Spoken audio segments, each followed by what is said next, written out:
Hello, everybody. Epic. And, well, fuck Chris. Welcome back to the Headspace Podcast. It's your boy, HSR. It's your boy, Chris Chrome. And we're here for another episode, as you can see. Before we get up into that, we're going to do the housekeeping where you can skip ahead, and you'll see it in the description below. Basically, we are going to go through the album track by track, give our opinions, talk about it a little bit, and just then sum it up at the end. And that's what we do over here. So now you know who we are. We are not the biggest of the pros, as you can tell by the locale. We are just some people trying to make some shit happen in our lives. But we do love the support that we have gotten. So big ups to our patrons, Lindell Williams, Mozart, and Super Old School 1994. And we also love the comments and the interactions. And last week's video, we did something a bit different. We went to the underground. So we only got one comment. And it was on D-Craze the Destroyers album. Well, you went to the underground. Yeah, I did it by myself. It was a solo podcast. But this one was from Lindell Williams. I would say he probably should have shortened this album by about 5 songs because it was about 20 songs. Having said that, I think it's a good album. As far as satisfying underground ears, it really was. It was a very delightful album. You should check it out if you are into the underground. Do you agree with Lindell, though? Do you think he should have, D-Craze should have? I think in a lot of cases, 20 songs is pushing it because you do lose focus these days. I don't know. It's a good move for, like, the idea of a playlist. I think it's a more dangerous move for the idea of sitting there listening to it. It has some Latin flavor, and he surprised Lindell with Chino XL because D-Craze knows Chino XL, and he was on a few tracks, and he hadn't heard from him in a while. And he had a track called Complex back in 96. That's Chino. So we should check it out. Lindell gives the album a 4.3. I like how Lindell gives ratings. I'd always love to know your ratings on any albums that we do and talk about. And that's about it. We should get into it. We should start talking about this project. Why don't you introduce the artist that we will be talking about today? Well, for this week's Headspace review, we went with Skribbal.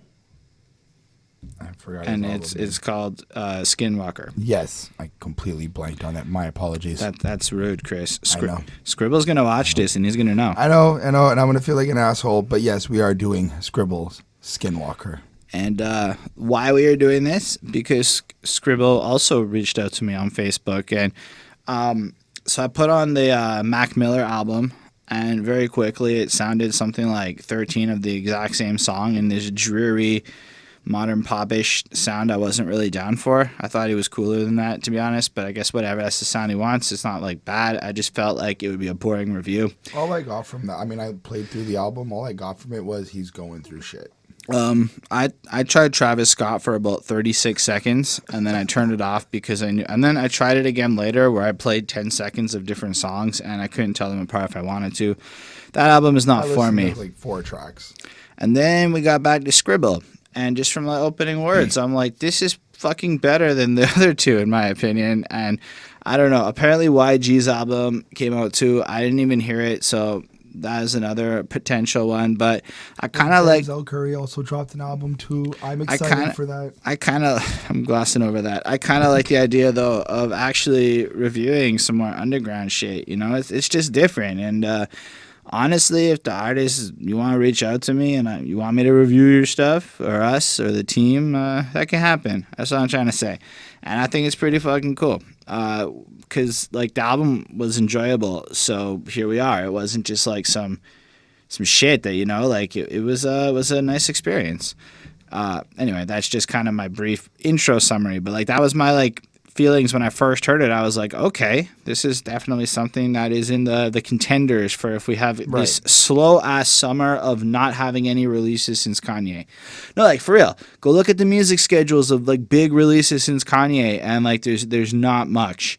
I don't know. Maybe nobody wants to follow the Drake Kanye train, let it cool off for a minute, or maybe nobody wants to make summer music this year. I don't know. Anyway, so yeah, I didn't know who Skribbal was beforehand. I know he's now from LA and he's part of Force 5 Records or something like that. And that's still about, and he's 26. Yes. Is something that we learn on the album. Or he was when he recorded this song. Honestly, I don't know much about him, but never heard of him. I kind of liked the album cover a lot. like a lot, it is this little like drawn picture of him, and his eyes all robotic, and he's holding a mic, and it just looks like science fictiony, like the Borg took him over or something. And he's got like the title of it there, but it's just this graphic. It just makes you want, or made me want to hear this project, want to see the insanity that would come with this almost super villain-esque character that I was seeing on the cover. And that was a huge, like, I know that you're not supposed to necessarily judge books by its cover, but when I did in this case, I was like, I wanted to hear it. It was really cool. It's one of the nicer designs I think I've actually just seen on a cover in a really, really long time. Give me a skater feel. Yeah, a little bit. Like I could see, like, I could kind of picture skateboarders listening to this, like kind of like the style he might be interested in a way. Just the way like the writing on the hat is, and the Skinwalker on the hat, and the type of look it is. It just kind of gave me that feel. But I do like the street graffiti art look to it, the cartoony vibe that it has, the way it's drawn too. Like I do imagine somebody did draw this and then kind of like bring it to life on the computer. So that is really talented. I see like nice. they start like kind of turning him into a cyborg type thing. This like, no, he's just repeating me. All right, let's get into this project. There's a few tracks to talk about. Fair warning. Well, nah, fuck it. Warlord X is the first one. Everybody on the block 'cause I'm a killer with no time to fuck around. All right, my first thought was that sounds like a cool Mad Child, because I'm not the hugest fan of Mad Child's voice, so that's why I say a cool Mad Child. And that's cool, actually. It was to me like a really like strong start to this project, but it's always better when Chris goes first. So the intro to this album is actually really interesting. I feel like it's setting up this type of context of him being a little bit crazy, demonic, evil. He's writing. Skribbal is presenting to us that he's written his suicide letter in terms of a thank you note to God. And then he told the motherfucker it's on. Right. So I feel like there's some type of like, I'm coming for like your spot. I want to be a god in this type of game. I feel like he might be dealing with some stuff. He's got some thoughts in his head, and then the heavy beat comes in. I really enjoy the production on this song, the heaviness to it, the extreme, the bass, the DJ scratching throughout the entire track. It's very something that we're gonna hear a lot on the album, I should say. Is the influence of like the like touch of more DJ than it does more trappy sounds or more heavier, I want to say kind of like rockish sounding a little bit. Okay. Anyway, with that, I mean, he goes in and he does his verse. He kind of lets us know like, you know, he's on drugs. He's kind of using drugs to cope with whatever situations is happening with him. He's kind of like a badass motherfucker who doesn't fuck around. He'll have to pop you if you're starting to talk shit. Kind of just giving us a little intro in terms of like how his brain works and who he is as this, I guess, either persona or who he is just as a person himself. I gave the intro a 4.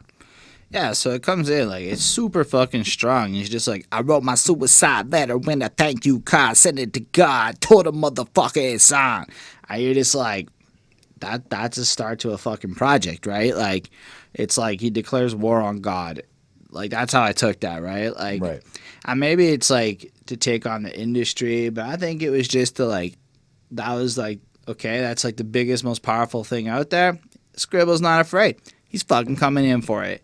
And right off the jump, like, you get the sense of he's going to have powerful and hard-hitting bars. And, I wasn't even sure what kind of rap this would be.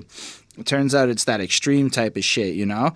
Like, then right after that little intro bit, you get this little, like, sample-y animated clips, which is cool because, like, I really find it's not something you see a lot of mainstream to just pull these random excerpts just like that and like put them into songs to like complement it. So here he's like, do you remember the first time your thoughts were turned to evil things? You know, like he's asked this question, like almost like a therapist is talking to him or whatever.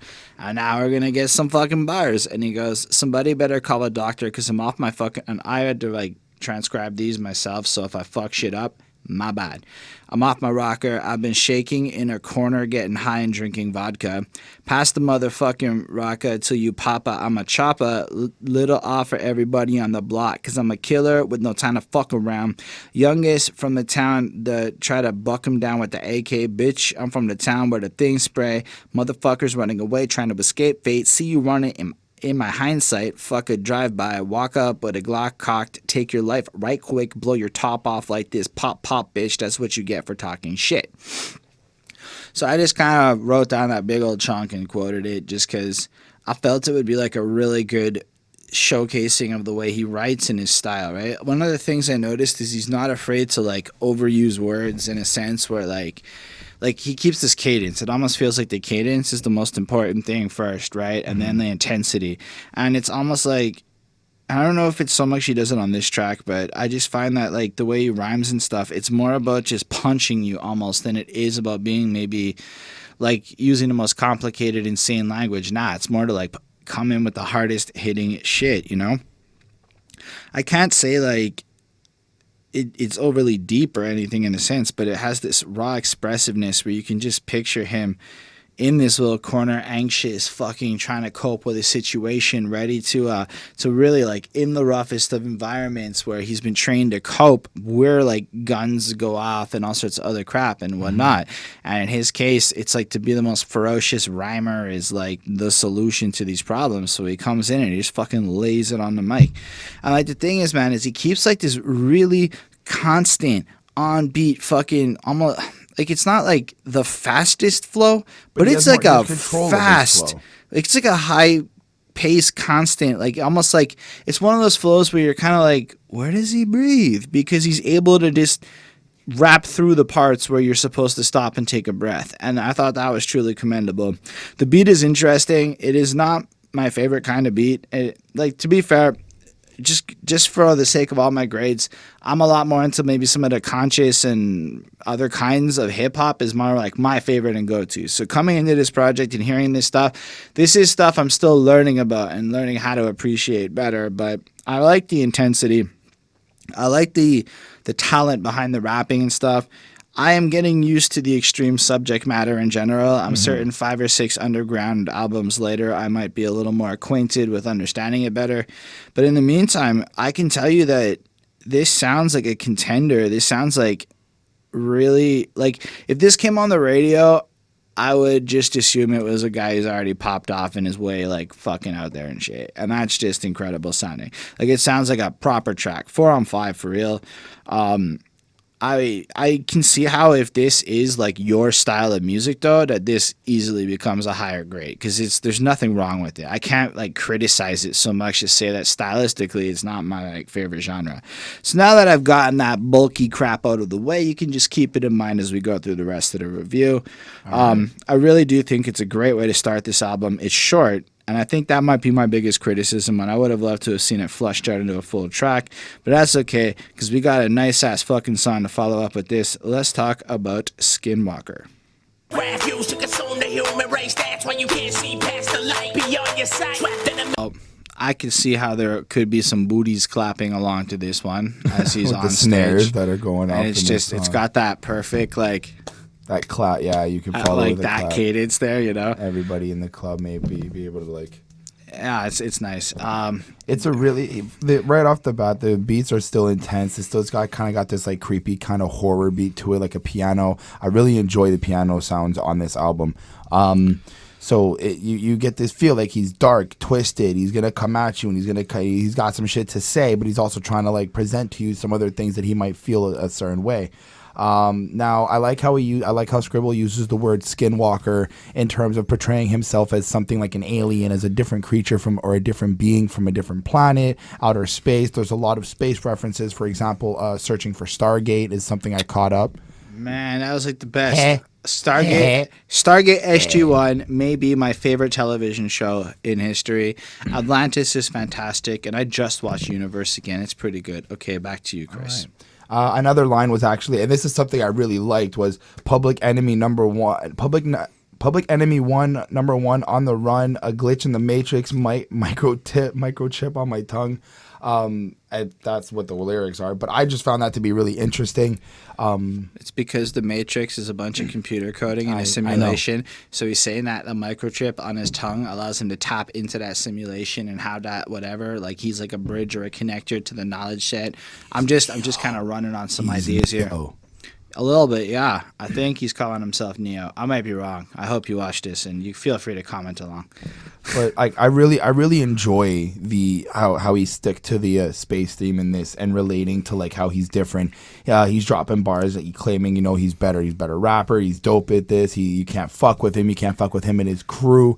You don't want to fuck with them because of what they're gonna do if you fuck around.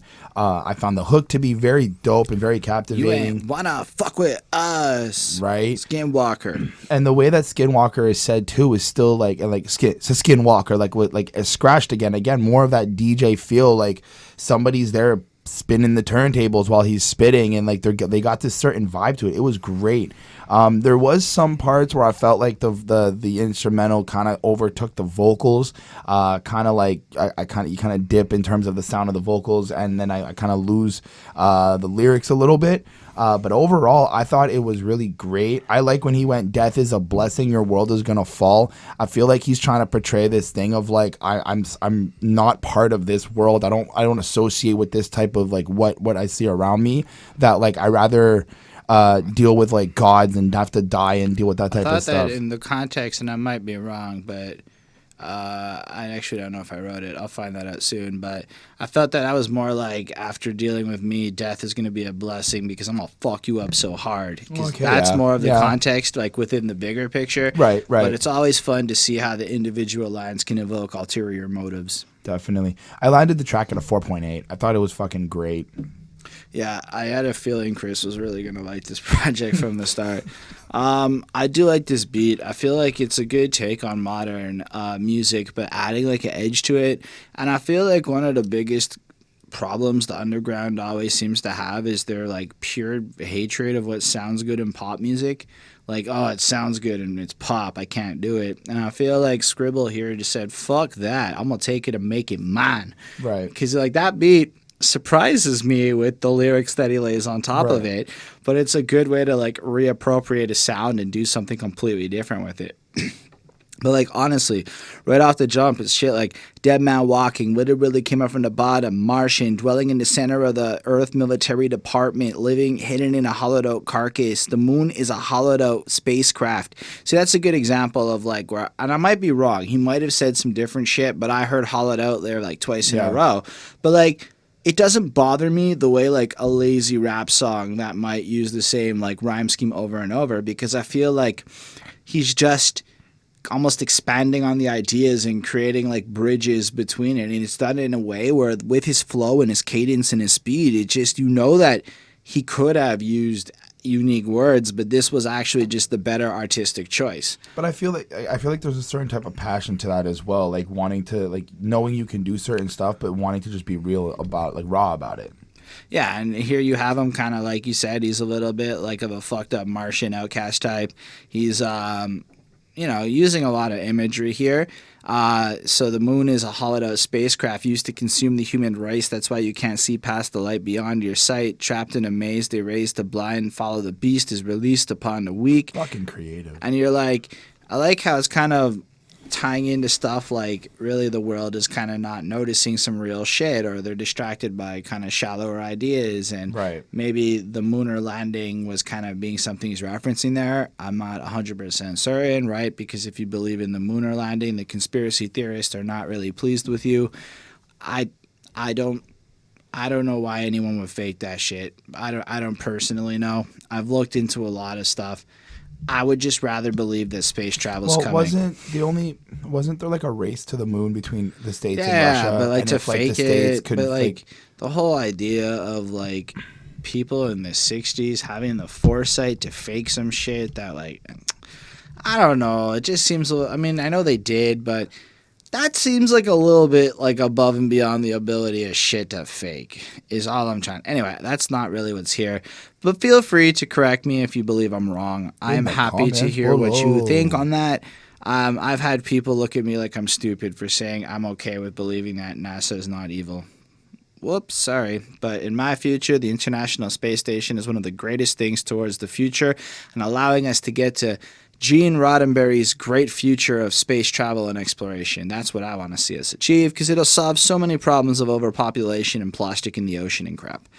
Anyway, so he's eco-friendly, guys. It's I'm learning about this shit because we live in Montreal and it's impossible to deny climate change is real if you're alive in 2018. So Follow the Beast is released upon the week, and now you lay counting sheep, continue to seize something, cause something. Yeah, where I said something, I know what he said. Something, a cause, something, slaughtering these, harvest the garden, the monster will eat, drop bombs on the east, searching for Stargate, God days, and like, it's really cool. Like, it's like you don't necessarily know what he's going to say next. His cadence and delivery just keeps it kind of upbeat and pumping over that, like, club banger-esque beat. And, yeah, I really like when he's like, you never seen the pain that I bring, the heartache. We play the human race like an arcade. And I like that. He's kind of, like, looking at it with our outsider perspective, let's say. We're able to understand the system, the rules and shit, and it gives him the advantage of being able to take advantage of people who are kind of dumb and complacent, like sheep. This to me is a 4.25. It's a really upbeat, like, this is a good fucking song that I could see myself going back to a lot. I'm in the right kind of mood. Like, if I'm at the gym or something, or I'm on my bike exercising, this is a great fucking song for that purpose, in my opinion. I don't know. Some days if I'm copying and pasting, I could see it lifting me up there too. Lyrically, I'm going to have to get used to it. I'm going to have to learn more about this, but the wordplay is fucking, like, really well done. Stylistically interesting. It makes me want to hear more of his music. Just wish there was genius annotations or at least, like, genius lyrics. It would be easier, you underground folk, if y'all posted your lyrics online, because it would just be easier. I know maybe it's me being lazy, but it takes a long time to decipher lyrics sometimes, more than, let's say, I have in a week. And I'm not trying to make excuses. I put in real effort to, like, try to pick shit out, but just so I don't get it wrong, you know? It would be nice if people did that. I'm going to keep saying this in all the reviews now where we don't have the lyrics up, because somebody can. I uploaded the lyrics to one of my songs. It took 10, 15 minutes. You uploaded the lyrics to Gmo's track. It just doesn't take that long, you know? It's something we can all do, all of us together. Anyway, this track's a 4.25, like I said. Next one is another track. It's called All Hail.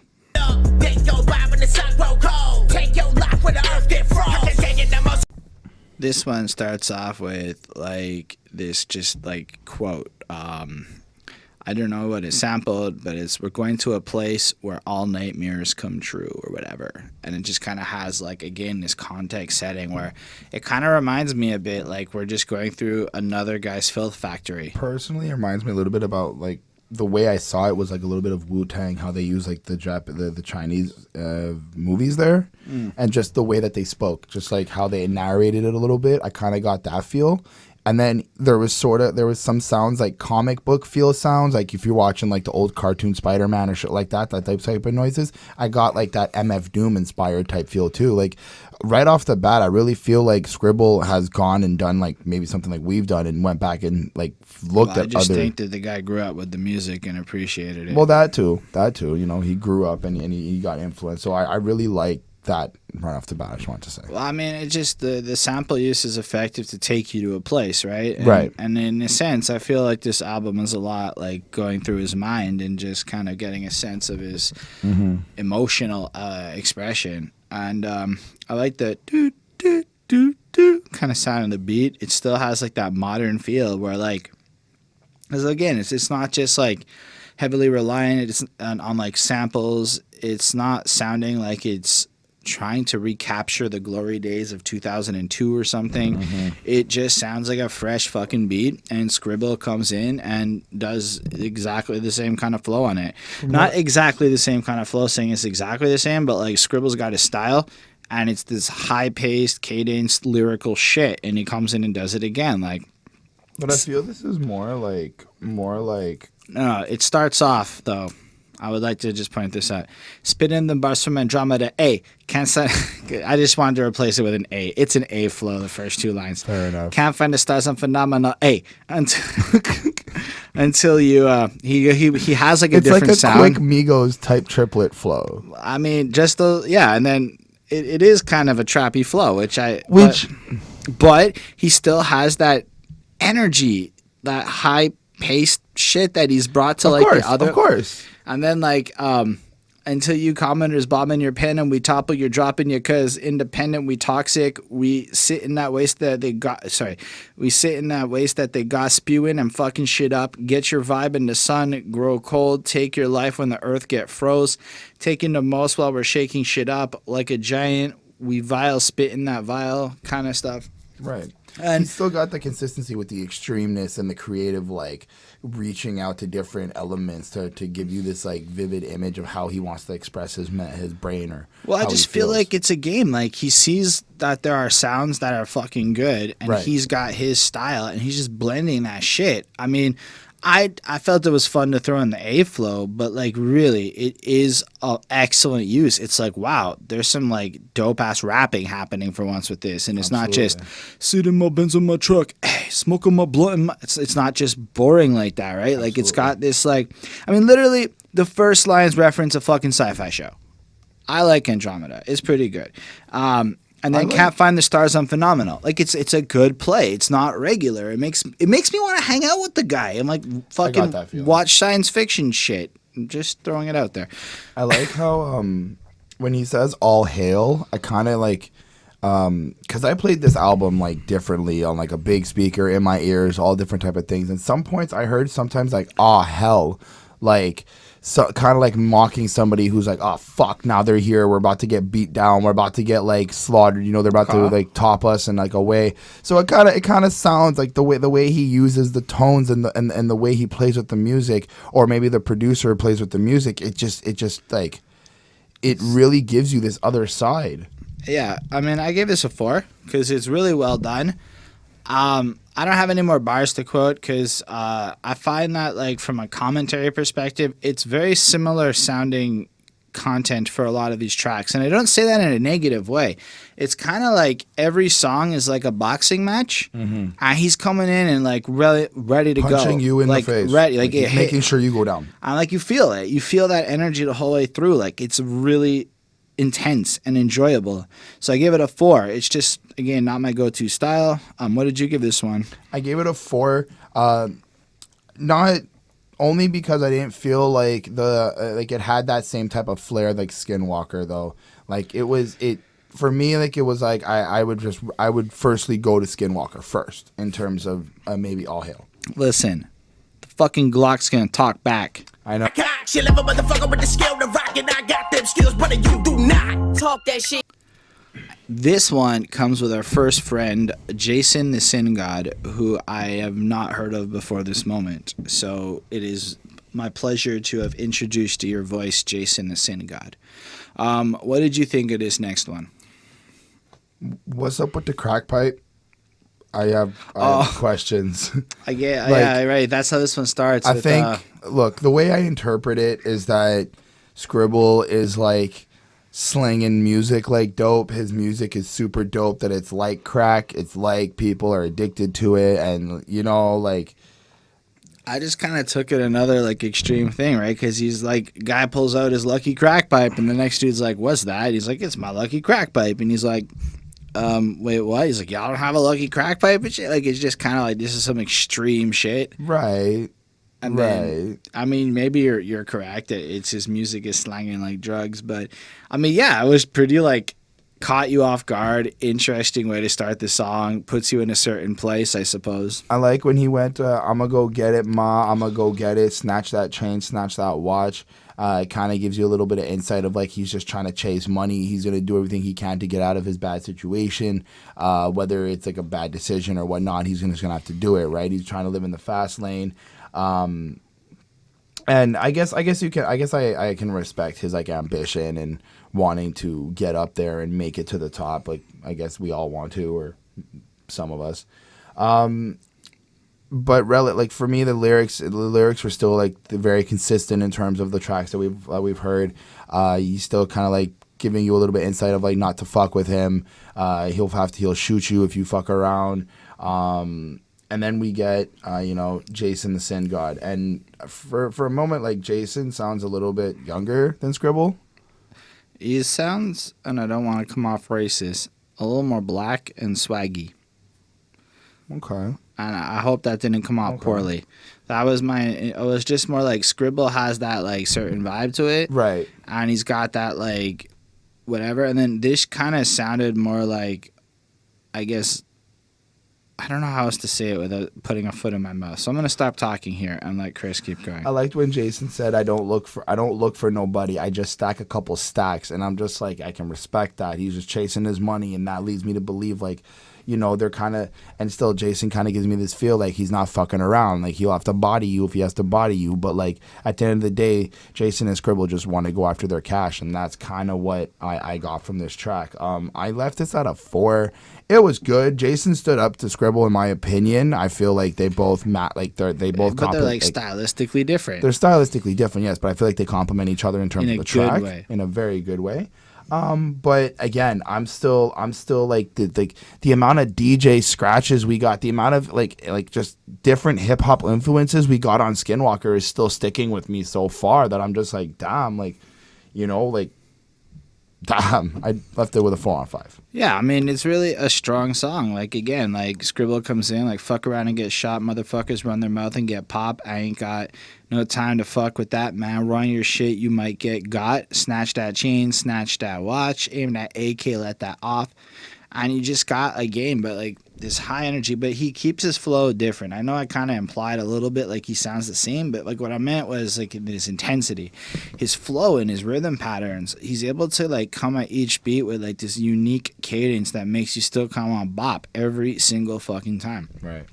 And lyrically, I mean, he's basically going to take you out. And, I mean, it's pretty self-explanatory. He's got that steel. It's that dope kid. It's that real.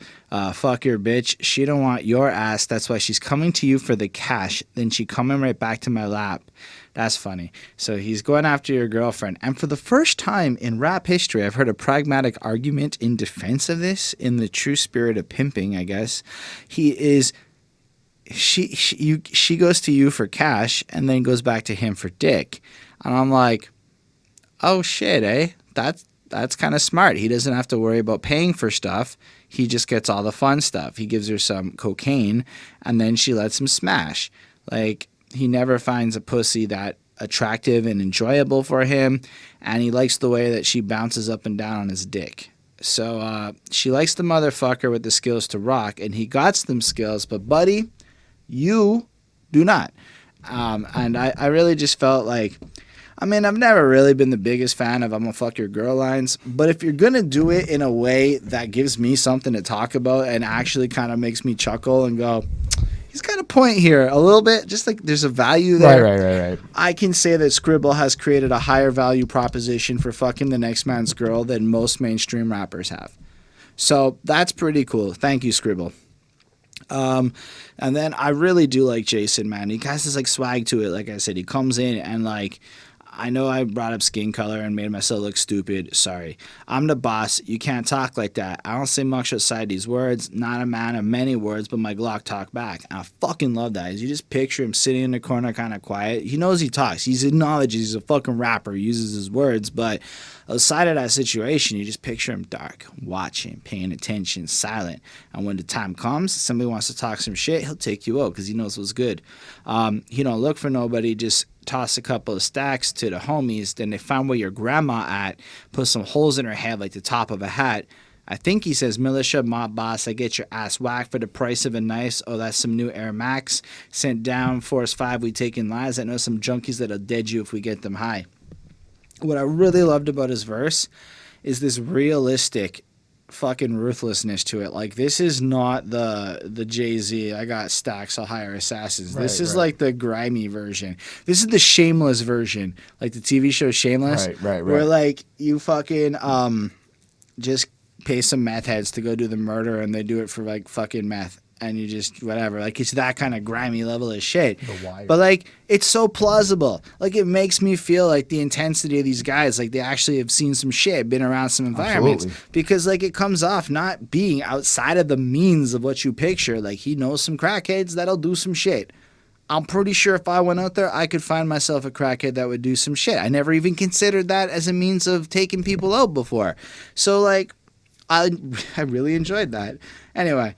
I thought his flow was really different, and like again, I think swaggy's my favorite word for it. I don't have a better word. 4.25. I really enjoyed this song. The next one is Fatal. In the fires of war, strike with the fires of force, violent form, grabbing the mic like a sword and saying. My first question is, who does Angel Dust still? Like, is that really like I'm just saying, as an adult in Montreal for a while, I don't know anybody that's taken it. I don't even hear about it anymore. And then he had this song where he's dangerous. Angel Dust PCP. Yeah, I'm pretty sure. I think people are just calling it PCP now. I don't even know. Do you know people who've done PCP? I didn't even know that shit's here. I've never met a single person who's done it. But yeah, dangerous. He's fatal. A little bit of angel dust, and he's able. But again, this arises my question: like, are you claiming to take angel dust? Are you on PCP? Well, I mean, if he is, are you explaining a situation? Are you trying to tell us about not doing drugs? He's I definitely. don't know. Well, I mean, the context it would make more sense that if I understand the purpose of PCP, it's like you gotta go do some shit and you need to feel invincible, and PCP is very much a drug that makes you feel like invincible, ready to fight, ready to go do your shit. So what I'm understanding is like kind of like magic substance helps him become a better rapper and be like dangerous. I don't really think that this is the type of hip hop where we should be literally going. He's condoning drugs. It's more of a shock rap. He's trying to come up with that, whatever. Right. But from the context of the song, it sounds like due to his angel dress, he's been trained to bust from the cradle. You ain't gonna take from us in a way.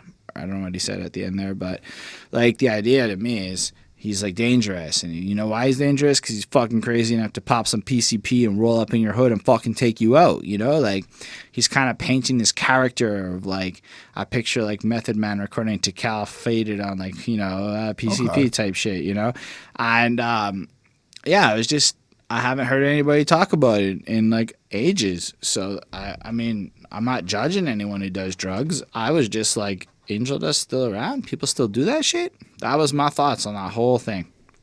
Anyway, yeah, it's fucking nice. This song is a fucking bit more of like a banger to me. This one has this energy to it where I was like, I mean, on my first listen, I don't know if I really caught it. Like my first listen a couple weeks ago, but here when I was sitting there, it's just got this like strapping explosives, totally focused on bringing the pain. My life a portrait of pain that I paint with the blood of the slain.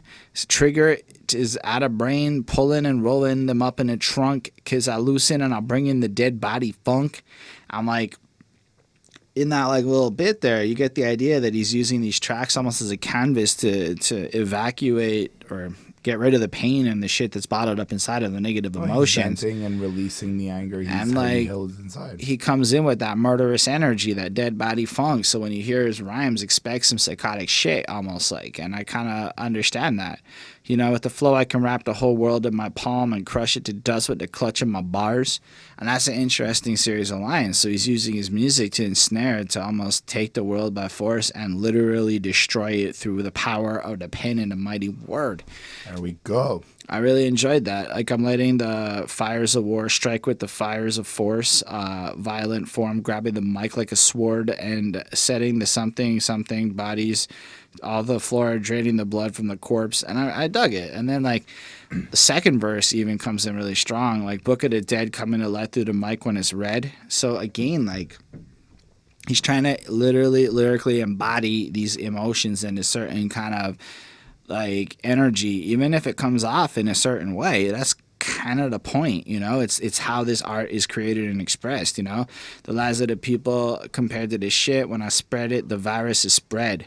That line is dope. When I spread it, the virus is spread. Like inherently, it sounds almost lazy, but it's more like the affirmation of when I spread it, it's fucking spread. It's just powerfully delivered, and his delivery is able to to almost supersede these things because he does have that mastery to it. It's like he can validate his level of cockiness a little bit. Yeah, man. For me, this track is fucking great. Like, the beat has this, like, again, that modern but underground harsh feel. I like it more. I felt And like then- I felt there was something lacking with the beat. no, like I don't it kind agree. of had this like synthy sound towards. It was like, great. throughout the It whole was, thing. it was I just a something that little was bit neat. To me, it was like elevated above the other ones on this album. I had this a 4.5 on 5. I really think this is one of my favorite tracks. It's like whatever. Like, it's just really enjoyable to me. The energy, Right. the vibe. Right. Yeah. What about you? I mean, overall, I gave the track a 4 on 5. I enjoy the energy and the vibe to it. I mean, you covered basically the entire track.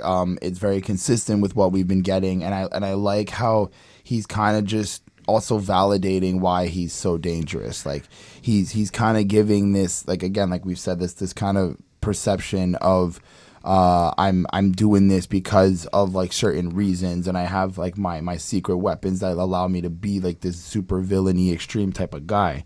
It was really great, but the only thing I feel like was lacking is something in this beat was just. What about the remix with a different beat? I enjoy the remix, but you know. I mean, we're not going to really go into the remix because it's this track with a different beat. Right. And it's prefer on the this remix. album. It's track 12.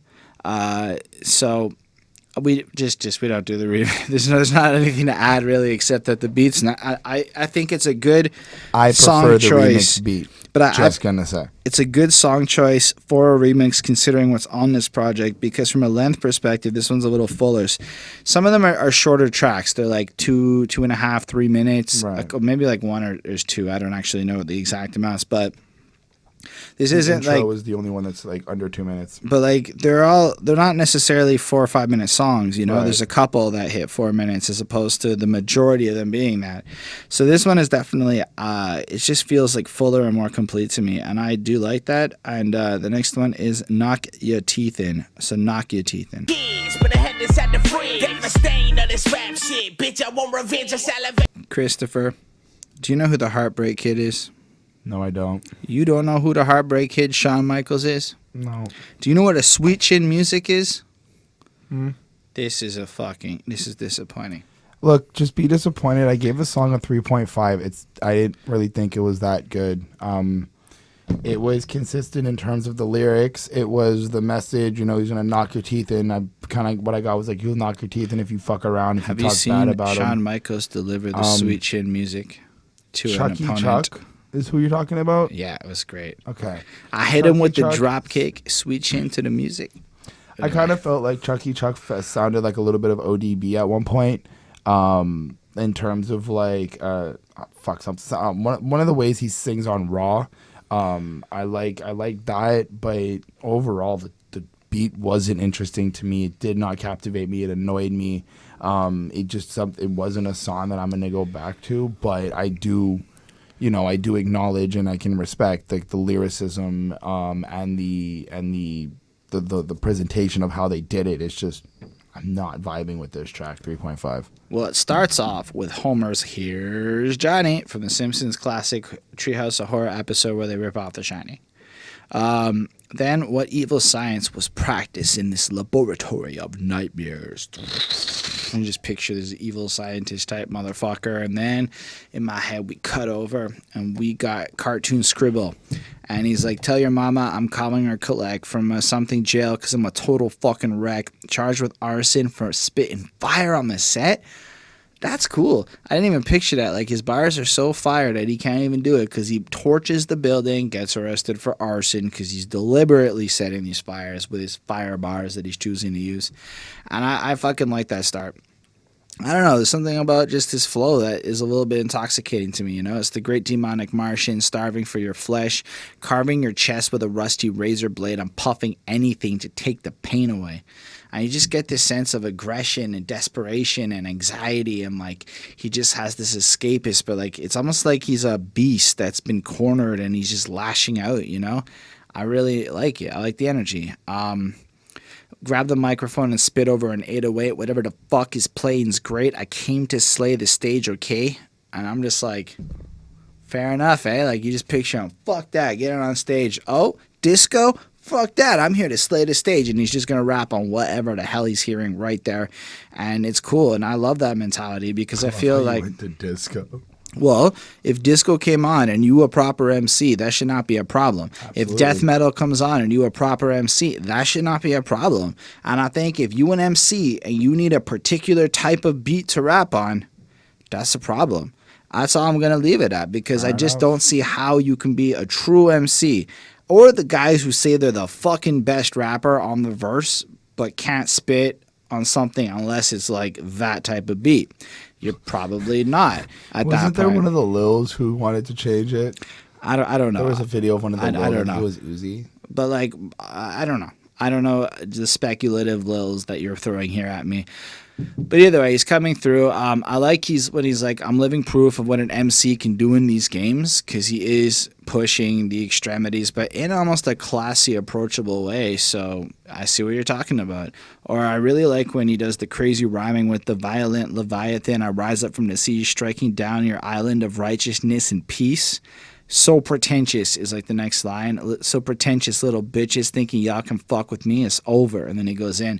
But just the idea of that he's here to almost take out your proper ethical norms and your bullshit fake politeness and stuff. And I am with him on that because so many people are trying to be nice and friendly and blah, blah, blah, blah, blah at the cost of like honesty, truth, and real shit that maybe the pretentious self-righteousness that mandates proper public behavior is something that we should all call into question and basically be like, well, maybe you're a hypocrite is, I guess, another way to kind of overly simplify that.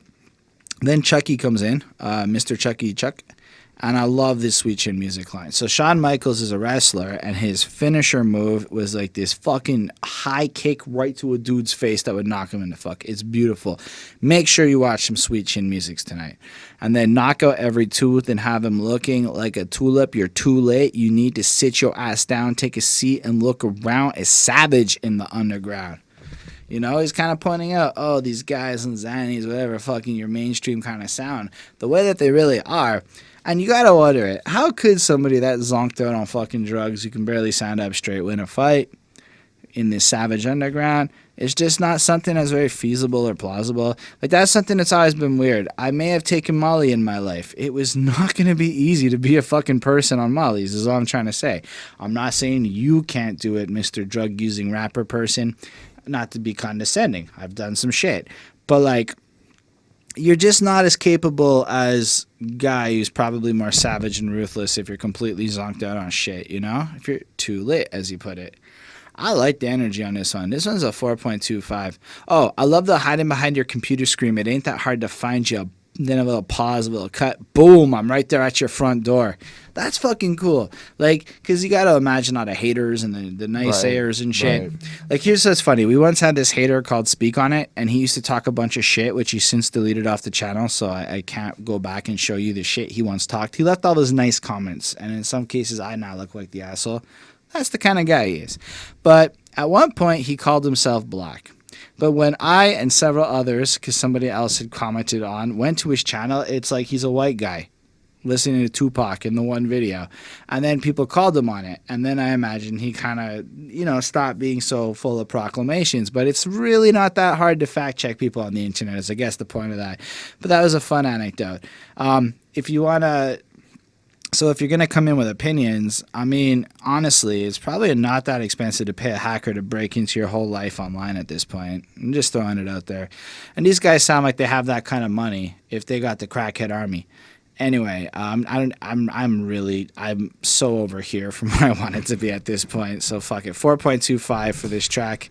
Hang 'em High is the next one. Need you to know that you suck. Love is not force fire, spirit wickedness. I'm not gonna lie, I was not able to figure out which one is the DRP and which one is Saint Dog, and I'm super sorry. I went back and I think, okay, you know what, I'm just not even gonna guess. Do you know which one's which? I think they're in the order that the way that they're on, because I don't know either. So okay, but I would like to think that How they're about in the order. anybody in the comment, just let us know. And let everybody else know. Didn't we have a conversation that one of them is the Cottonmouth King? But there's 4 or 5 guys in Cottonmouth Kings over the course of time. I mean, I said Saint Dog, so I don't know. I just like I know the name. I don't know the voice as well as I should because there's 4 or 5 guys in Cottonmouth King, you know. So anyway, I like Skribbal best on this track. Either way, he was my favorite one. I am. Unless I'm wrong, I'm pretty sure he starts us off with. He does. I emerged from the dirt as a beat on the beat from the first word burn heat melt concrete. Never doubt the power that I hold, the power the mic hold. They cower when I flow, and since places don't give a. I don't know what he says. Since places don't give a fuck, we got to do the shit ourselves in a pickup truck, traveling the country and bringing the shit with us. Everyone around here has bit us, and you get the sense that. I mean, it's not like there's anything novel here in terms of deep concepts. He's basically got that intensity. His skill is fucking next level. But I love the idea that they recognize they can't stay in their own neighborhood. They have to travel. They're basically you just pictured him in his truck, just whatever, this beat up old thing, cruising around state to state to state, trying to do shows, playing off, doing this real fucking grind to build it up, you know, because they're in Force 5. They're motherfucker. We rep in the book, independent, and we send in the treacherous shots. And I think that's a really good summation of what he's trying to do there. So he's clicked up. He's got a squad. They're out there, and they're writing the dopest bars, ready to fucking spray it from the independent underground scene, you know? And yeah, I think everyone's on the hook. I'm pretty sure I heard multiple voices layered over, so that's what I thought there. I think DRP's next. He kind of sounds faded off those speed and shrooms that he took. Lyrically, he didn't say a lot that I thought was like super quotable, but I love the way his voice is distorted, and it's just like almost this break from the super lyrical and gives us this kind of new flow to kind of vibe to over this beat. Very enjoyable. It goes well, and then I really like when I'm guessing Saint Dog goes, fuck a hater, I'm a gator, you a fish, I'm a fucking Terminator, you a little bitch. I feel like that sums up that verse for me. There's nothing you said that was stronger than that. Gators are fucking huge and scary, man. You don't want to fuck with them. That's all I'm trying to say. I don't remember if gators or crocodiles are the worst ones. I think crocs are the worst ones. But like all that shit's kind of fucking. They're giant lizard motherfuckers that will crush you. And you, in response, are a little bit of a fish. And he's a gator. It's fucking big. And then Terminator. Anyway, I don't know where I'm going with that. 4.25. I still like this song. That hook is fire. It's got this great energy, this lyrical onslaught of like these guys gonna take you out and respect them. Not to be a shit, but I think part of the reason why I don't quite have much to say about this song is because there is no lyrics. You failed to listen. I listened, but. And again, it's still consistent. It's still that extremeness that we've been getting, and I enjoy it, and I do like it. And I did give the song a 4 on 5, but it's just I would like to know who's where. I would like to know at least certain lines that are being said. I didn't really quite get some of them. I feel like there was a lot more focus on the beat. In terms of just being trying to be out there and trying to be like more overpowering a little bit. I don't agree with that. I think so, but I don't really have much to say about this. I left it with a 4. They all kind of stand up. It's fair together. for Chris to say I was unable to do as good of a job here because the lack of lyrics made it harder for me. I'm just saying as a reviewer person, and it's your job to listen if the lyrics. Right. I'm just saying that for the sake of anybody. I agree that it's simpler if you can just read along, but I feel like they all hit that cadence proper. It was multiple vibes and flows and shit. I just don't agree that the focus was on the beat any more than on any other track on this project, you know? Well, I don't think... I'm not trying to say more focus. I just think it was more overpowering. I don't see it. I don't know. That's fine. Next one is In the Dark. Walk away, never imitate it, intimidate them and show. You can take it. This song, it just catches you right the fuck off guard. No, like you're in the middle of, let's say, violence and crazed thoughts and all sorts of shit. It starts off with Bane. That's like the perfect way to start off with violence in the middle of. You think darkness is your ally. You merely adopted the dark. Catch you off guard. I was born just in as it. Good of an intro as like no. I mean, even with that, it comes in strong. And then, I've been living my struggle, just living my life, just putting my story through this mic. And they're like... So content of the song. The tone is already really different. Yes. In the dead of the night when I write, when everybody's in bed, nothing bad has happened yet. So far, it's just kind of like he's being a little more serious, a little more pensive, and he writes at night, everybody's sleeping, it's dark, okay, zombies or something's coming. Like, you're expecting some shit to like fucking go nuts. I'm writing scriptures for my son to study long after I'm dead. Look, I'm gonna tell him that this life is only temporary, so make the best of it. And I'm just like, what? And I'm not saying this in like a negative sense. It's just the biggest curveball I think I've taken on one of these reviews in ages, because this is the most uplifting, positive, conscious shit I fucking heard in a minute, yo. He goes on to give him some fucking proper advice, like something like, you blessed to live with less to carry than the previous. So in his case, he also lets us know he struggled a bit when his dad bounced out, so he's trying to make it easier for his kid. I'll never put you through the pain my daddy put me through. Every day is a chance to change, a chance to learn and disengage. Right. Whenever people talk down, that's when you turn the page. Walk away if they ain't got something worthy to say. Be yourself, whoever you are. Don't be afraid. Nothing comes free. You got to pay a price. Stand for what you know was right and be ready to fight.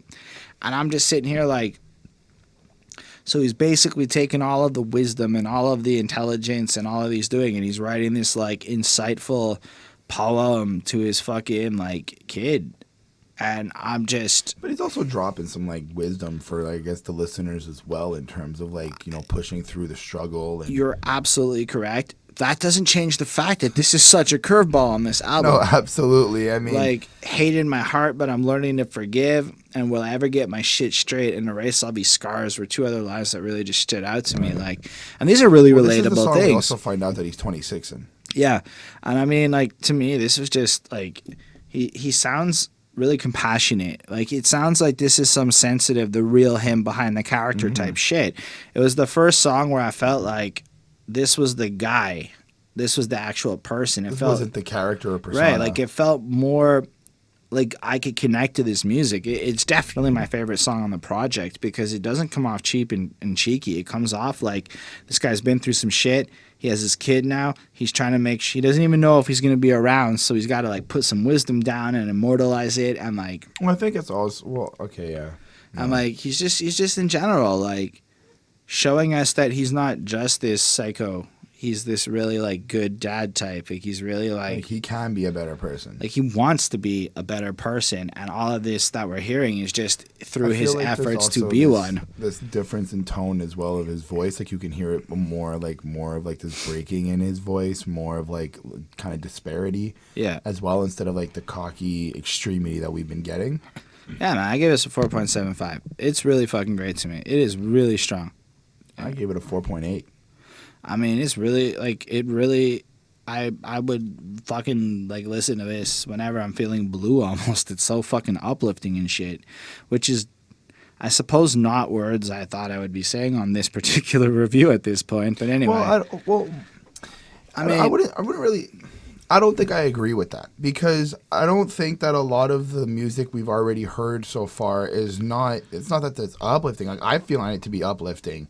Just in terms of being the aggressive extremity, yes, there's like some negativity, I'm gonna kill you type stuff, but just the way that you get into it, I feel like it's just like it. If you're angry and you listen to this, yeah, I don't think you'll be angry anymore. I think you might like kind of but bop off that anger in a sense, you know? Like, it's not often that the tough guy is really letting his guard down and showing us the other side, you know?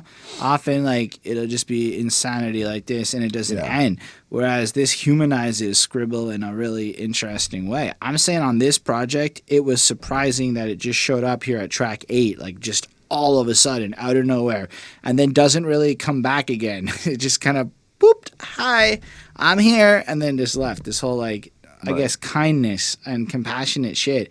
I really thought it was a cool move. It almost trolled me. So, whatever. Next, do you have more to say here? No, blame it on me. Terminator, back the fucking line 'em up. Now you clucking like a chicken pissing on your legs. Sounding pretty different from. This one kind of made me feel like Eminem. Thank you. Like, I didn't want to be the only person to feel like it's that. and not just Eminem, but like every other icon of shock that's like, oh, your kids did something bad. It's my fault. I'm gonna say it. Sing for the moment in Eminem when sing for the moment from Eminem when he goes, can I pull a gun out and cock it too and all that. Like what about like Role Model by Eminem? Maybe I went straight to that song. That's the first song I thought of. Okay. What about Criminal by Eminem? What about all the shocking It doesn't matter ones? which song. I found one that works for the point. At the end of the day, I think I Role feel Model's like better. I feel like Skribbals is taking the concept of hip hop and making it into a character, a persona, and kind of yelling back at everybody like, you can blame me, hip hop, for any extreme violent nonsense that is happening. I think it's more than that. I think it's more you can blame him literally because he specifically has this like shock rap persona where he's excessively violent and he's saying these types of things that in theory a conservative person may be like, if my child listens to these lines, they're gonna be whatever, you know, like. So like when you see the knife is soaked with blood where you stand and you look in your soul and see him bow down, you know, like he's just kind of establishing that he is the vile voice inside of your head that like makes you do all the dark things. I think it's just fucking extremely poetic, but still kind of comes off a bit like an Eminem vibe. That's what I wanted to say there. But I don't know of Sing. I think Sing for the Moment brings that lyric in the complete opposite connotation where he's more like pleading with people to understand how ridiculous this all sounds, whereas but I feel like that's what Skribble's trying to do as well. But I feel like being just extreme. But like though. Sing for the Moment is like one of the least extreme songs Eminem has. Right. And I just said that I'm going for that lyric. Like that when I heard this, that's where my brain went. I don't know why, but that's what came up was that. I mean, lyric in that track. it's correlated. I just feel. I feel like Skribble's trying to go for something a little bit more shocking and extreme with it. Like, I mean, yeah, in the sense, it's like I say something extreme, you can now use it as a scapegoat for your bad actions or your bad behaviors, or society still has a tendency to blame things like music or video games or whatever instead of having anybody take that own personal responsibility for their shit. I don't know. He has lines like nihilist, mad scientist, popped out mama's pussy with an iron fist, violent, please don't rile this, cage, get your back stabbed with the same blade, murder, defer to the man speaking, cold-blooded killer, went murking last weekend. I mean, it's the same kind of stuff. He's pretty extreme here. And I think that's kind of the point of the song. It's like after that like letter to his kid and whatnot, where he's kind of showing off a sensitive side, he's back to like letting us know that these are the extreme feelings inside of him, but like almost commentating on the idea of censorship in like a looser kind of way. He also attacks the mainstream with fuck the mainstream, this is cool rap, this, that toe tag, hang you on my coat rack kind of thing. And I don't know. I guess it's typical for underground artists to attack mainstream artists, even though I would say from a beat point of view, Skribbal definitely has a lot more influences from a mainstream than I would say other underground guys have, but he definitely would not fit into it. But he could easily transition into a mainstream artist if he wanted to, like. And I respect that he doesn't, but like. Well, after In the Dark, I mean, I could like. But even like using the normal voice, the way he killed that like trap flow earlier on the album was like he did it. Probably all he would have to do is rap about some fake shit, and he'd be like right there. I get the bag. But yeah, I give this one a 4.1 on 5. I thought it was pretty cool. Definitely something worth listening to on this project. I don't have a lot more to say. I gave it a 3.8. I didn't really like this track because I don't think that I guess it's just the way I took the track. I felt like Skribbal was personifying this concept of hip hop, and people blame hip hop for all violence and extreme that's happening. But I don't feel like I got any real like point of view more than just extreme bars. like kind of validating what Skribbal is, what he does, and how he kind of spits and does his thing. But so in a sense, it's the mainstream underground song. I don't mean to like take that shot, but there were some elements of this track that almost sounds like it can't be an underground album unless certain subjects are brought up. But like the subject itself was like, I'm attacking mainstream. We're better than this. Like, I'm the illest rapper. Well, I mean, but I don't really just to, see like, how that is. Put it like, into perspective. We started off this podcast by listing a bunch of mainstream rappers we said this was better than. Right, but I don't know how that in context relates to, from what I understand, the concept of blaming hip hop for negative energy. It's not. There's nothing about blaming hip hop. The whole song was about blaming. Blaming him. Like, yes, because he says all this bad shit. So if you do bad shit, you can blame him because he was the role model. Right. In a sense. So I mean, you threw the hip hop in there. I don't think. I mean, this one to me, it is basically, as an extreme violent underground artist, he would take on the role of like a Marilyn Manson figure after Columbine, where like you get blamed for extreme shit, and it is that satirical point of view.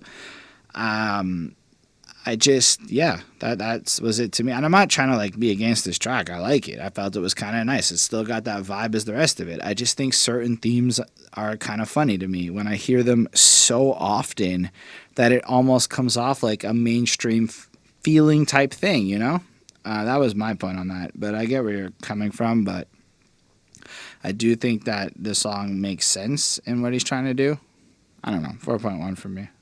You gave it a 3.8. The next one is Bruce Campbell. This from miles out. I can tell by that bitch look you never wild out. When I go to see my... Do you know who Bruce Campbell is? I'm assuming it's the guy's actual name. It's an actor who did a bunch of horror movies, if I'm not mistaken.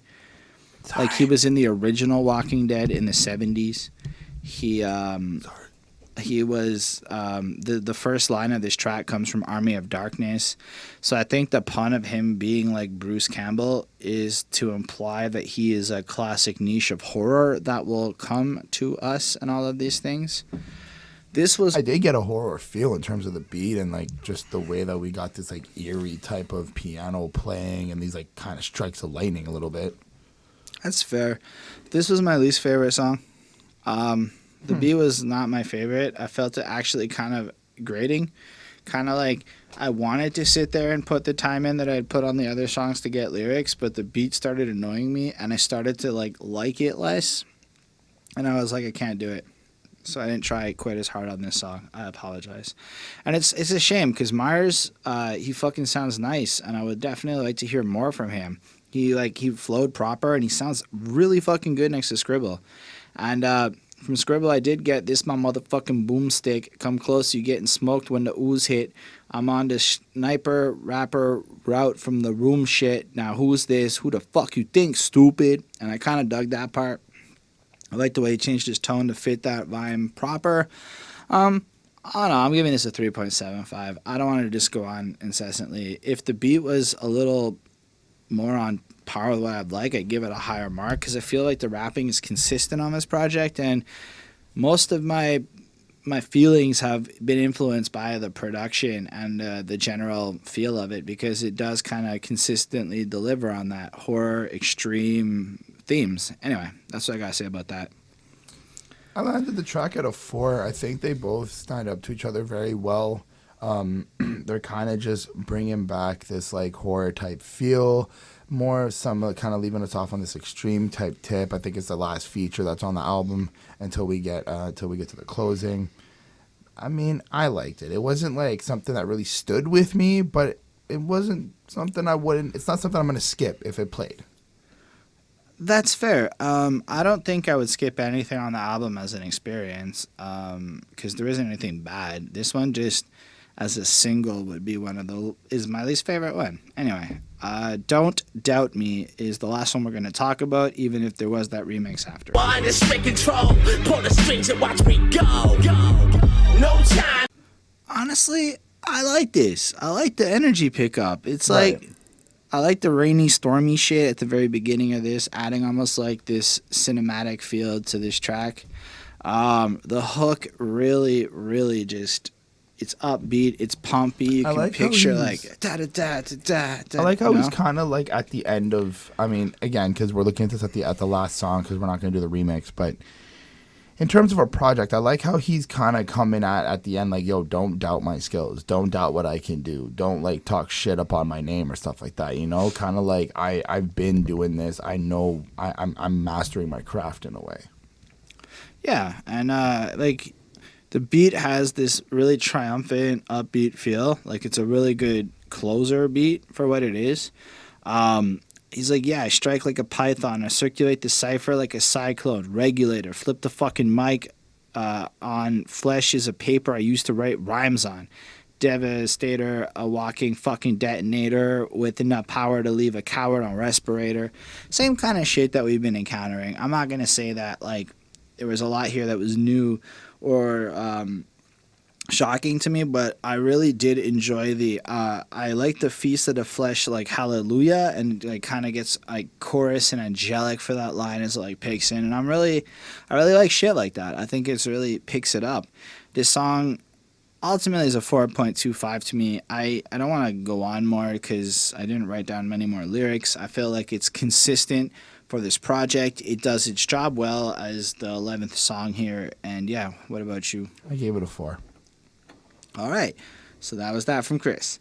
And this is the end of our album review where we've gone through this one. I gave this project a 4.21. I think that Skribbal is a cool artist with a lot of potential. And I say, I don't think that his technique or anything, it was off.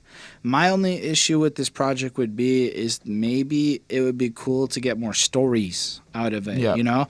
I feel like there was a lot of bars and a lot of expressiveness, but I would love to have heard a bit more storytelling in between, like maybe go 2-3 tracks of bars, a storytelling track. Because I feel like the one to his son kind of like served that role of a storytelling track. I feel like there was, overall on the album, I feel like after where like the one with his son, the album took a change though.